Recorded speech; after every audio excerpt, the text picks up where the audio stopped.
go.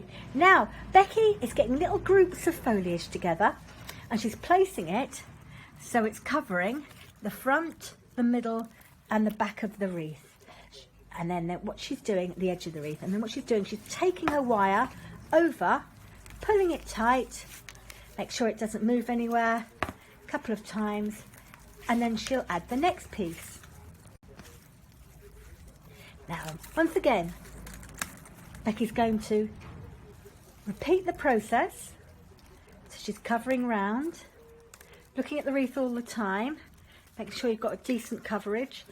Over goes the wire, pulling it tight, over again, pulling it tight. So Becky's gone all the way around the wreath.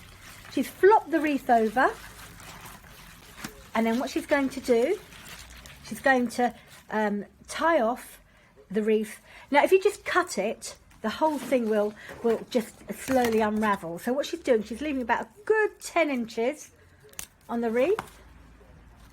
There we are, she's got the wire, and what she's doing, just going to see if I can show you there, she's putting a little stitch through the original wire of the frame. So if you look at the frame, I can show you, if you look at the frame, you might have to feel it. Can you see there's a metal ring that actually runs all the way round? There's one on the outside and one on the inside. Becky's using the inside, she's just stitching through the frame,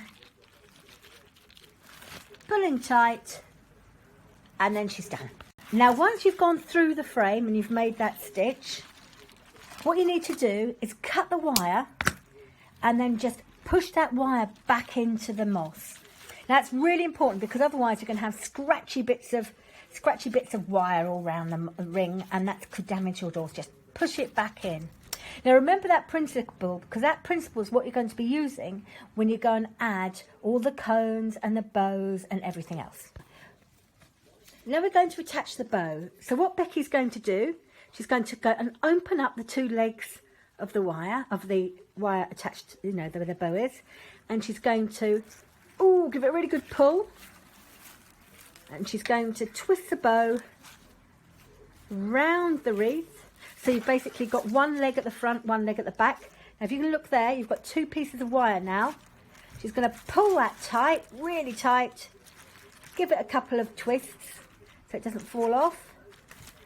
Then she's going to cut it off, and then she's going to poke the wire into the frame. That's brilliant. There we are. Just straighten that ribbon out. That's it. Make sure the two ends are there. Perfect. Now we've got a whole load of accessories. We've got the fruit, we've got cones, we've got cinnamon sticks. They're all wired up for you. So what we're going to do is we're going to do a very simple process. We're going to pop them right through the wreath. There we go. Pop it in all the way through. Now make sure you go in the middle, okay? So you're actually right through the middle of the wreath. Turn it round. There we are. So you've got the wire coming up, and just as with the bow, we made sure that we twisted it round so it didn't kind of come off. We're doing exactly the same thing, and Becky is going to put a little stitch onto the back of the wreath. Look, once again, the metal frame that runs through. There we go, metal frame, and she's made a little stitch, just basically gone through, round and up, and then once again she's going to push that in so it doesn't damage your door. Now, as well as a bow and all your fruit and cinnamon sticks, you've also got a little bit of ribbon. You must wonder what that little bit of ribbon's for. Now, what it's for is actually to make the hook or the attachment for the wreath itself, so it hangs on the door. So what Becky's going to do is she's going to go all the way around the outside of the wreath. She's going to tie a little knot. There we go, nice and tight.